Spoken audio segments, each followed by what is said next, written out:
I'm Rebecca Lindquist, the American Accent Coach, and I'd like to talk to you about speaking in meetings and web conferences. Now, this comes up often with many of my clients who no longer have the luxury of speaking in-person meetings with colleagues, coworkers, in sales conversations, any type of meeting that we used to have in person, we often have now with people all over the world via phone or web conferencing. So the idea is to improve those communications to be understood the first time. How can we do that? Well, I'd like to give you a few suggestions. First of all, remember to speak deliberately. I'll give you an example of how to speak deliberately. Notice that I'm pausing more frequently, and I'm choosing where I pause more carefully. This type of choosing is called strategic pausing. I'm choosing where I want to pause very carefully. I'm also articulating in a way that is quite clear. This is what I mean by deliberate articulation. You're a little more careful how you pronounce words. Now, some clients tell me this may sound condescending. It might sound like they're talking too slow deliberately, and perhaps implying something about their audience. If that is a fear of yours, make sure that you're getting feedback from your colleagues so that that's not occurring. I can assure you that many times slow speech is preferred to speech that sounds fast. Now, I'm not talking about deliberately speaking slowly. I'm talking about speaking at your normal pace, pausing strategically, and making it more deliberate. In addition, you want to enunciate, so this will add to the clarity. This is articulating clearly. But in addition, you want to use simple vocabulary. This is not the time to experiment with a story that you would try on friends at a dinner party, or verbiage that you don't use every day. Use simplistic language that you can pronounce well and that you're comfortable saying, even if it's repetitive. The goal is to be understood, not to be viewed as an eloquent speaker, but a clear and precise one that people don't have to ask to repeat.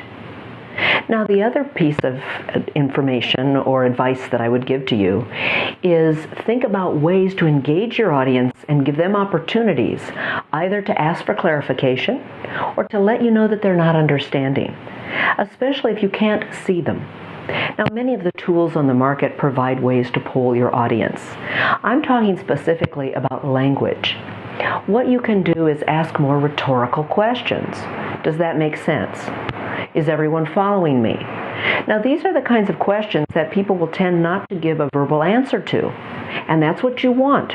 You don't want them to take the floor away from you and start talking. What you want is for them to engage with the material. But if someone isn't understanding, and you pause and say, does everyone understand? Are you with me? Does that make sense?